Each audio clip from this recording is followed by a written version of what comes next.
Hey everyone, it's Paul here with ToolMetrix. I've got in the shop today a Revo 1524 from Laguna. It's their brand new mid-size lathe offering with 15 inches of bowl capacity and 24 inches of spindle capacity.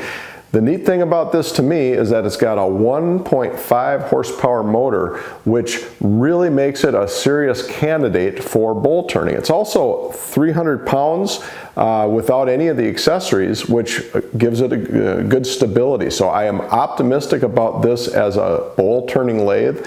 And what I'm going to do in this video is just set it up, give you some observations along the way. And then at the end, after it's up and running, I will mount up a bowl blank and give you some action shots of my first turn on the new lathe.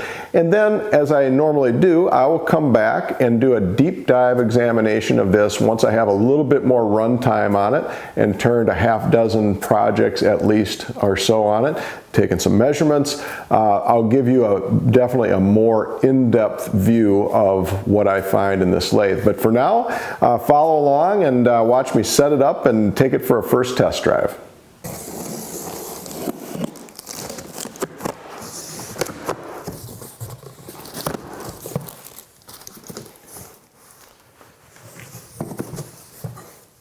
All right, well packaged. Definitely everything is locked in tightly. Got molded styrofoam with a lot of parts recessed in here. So I'm going to just slice the box open and get a little bit better vantage to open this up.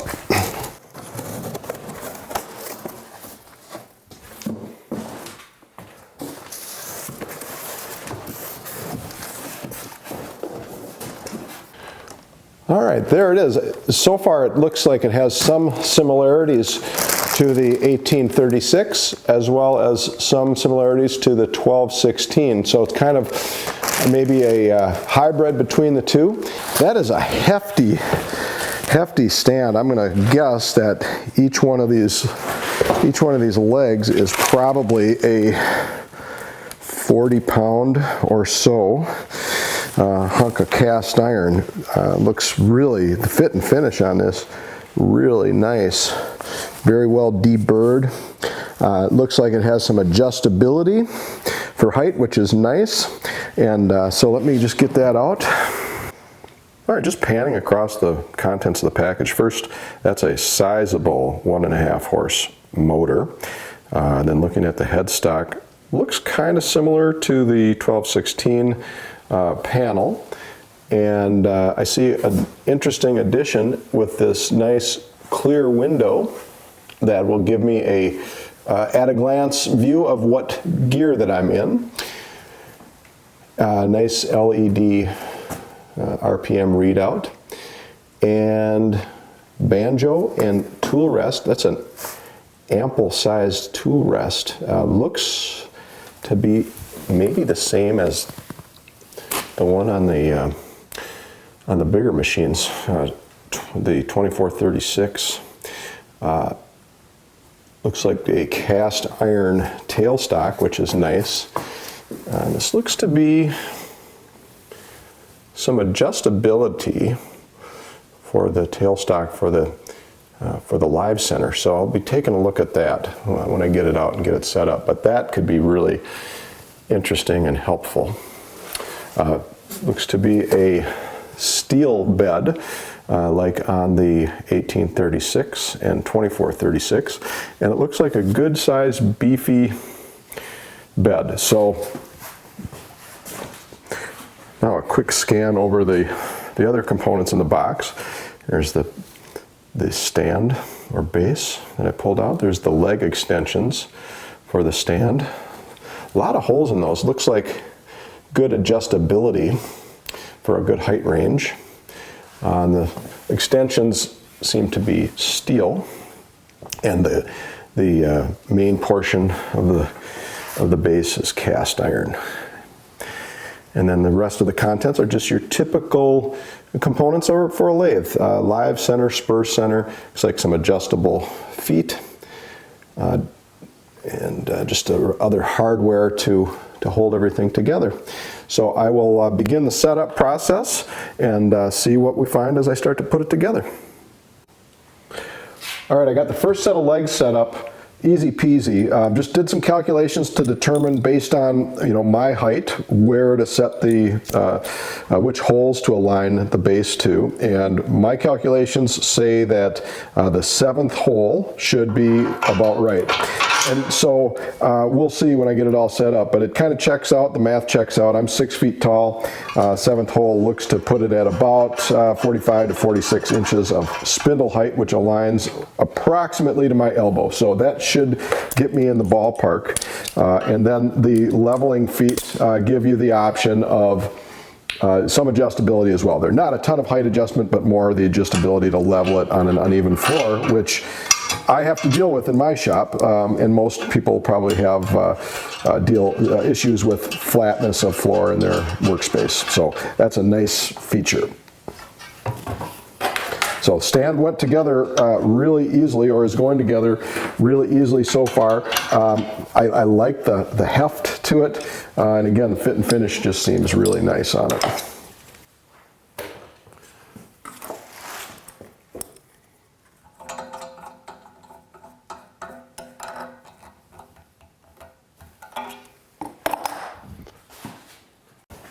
All right, with the headstock, tailstock, and banjo removed, I've got the lathe bed flipped upside down, which makes for easy installation of the legs. And the base is actually threaded on this, so it really makes installation easy.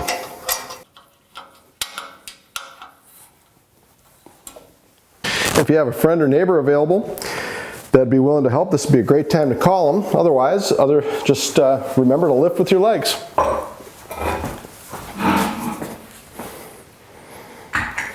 All right, I set the lathe into position where I'm going to use it, and I use the adjustable feet to get everything level so it's good and solid. You want to make sure that that's nice and stabilized before you start turning anything. Now I'm going to put the headstock and banjo and tailstock in place, check everything over, and then give it a spin.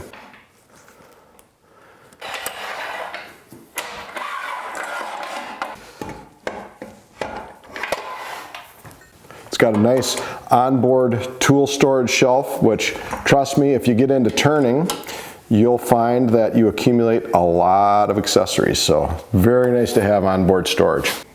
Another thing that's worth noting is the 1 1/4 by 8 tooth per inch spindle, which is a good way to separate this from the MIDI lathes that have a 1 inch spindle. That's a big difference, more robust. It also lets you use larger format accessories that would be typically available for a lathe like the 1836 or the 2436.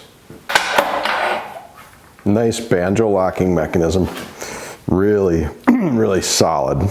Same tool rest locking mechanism on the 1836, wraps around the post, locks into position, and holds it solidly. All right, I did a little homework on this adjustment collar, the precise position, and that is what it's for. It's for slight adjustments for the live center. Now this live center lines up perfectly with the spur center, so I'm not going to adjust it. But in the next video, when I do a deep dive on this, I'm going to play with that a little bit, just see how much adjustability there is. That's a nice feature to have.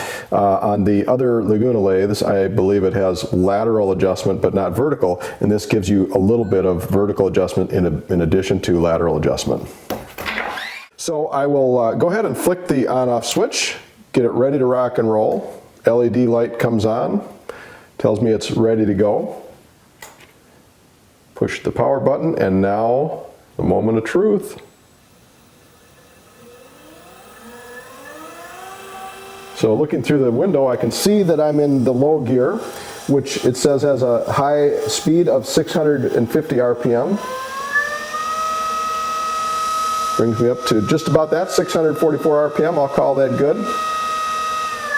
All right, here's a little parlor trick that should test the stability of a tool. I'm going to set a dime on edge, which is not easy to do, and I'm going to take the machine all the way up to its full speed of 4,200 RPM, and we'll see if it can remain standing.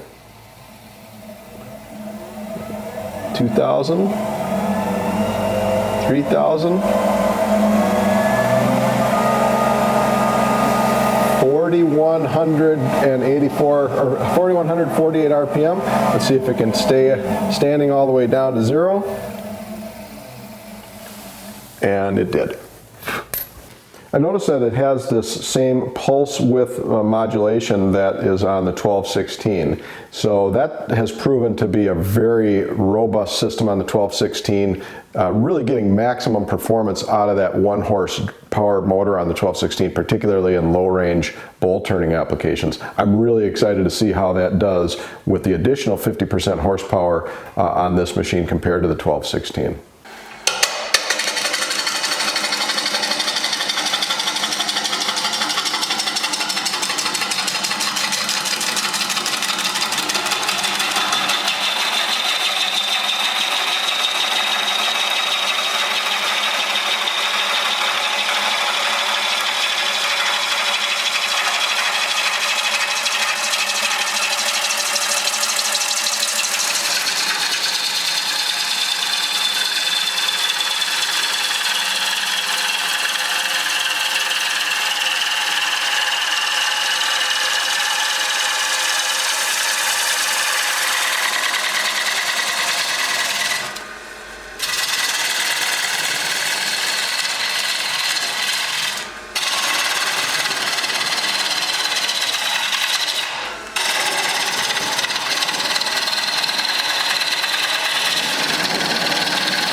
Well, that was a fun first test drive on the Revo 1524. It did everything that I asked it to on this 9.5 by about 3.5 inch bowl. And what I'm going to do now is go do a bunch more bowl turning. I'll do a little spindle turning. I'll get a better feel for the machine. I'll go through feature by feature, and then I'll come back with a deep dive examination and measure whatever I can on it, give you as much insight as I can about this machine. Meanwhile, if you found this useful, hope you'll click thumbs up, and please come back and subscribe to the ToolMetrix channel for more woodworking, wood turning, and DIY videos. Thanks so much for watching.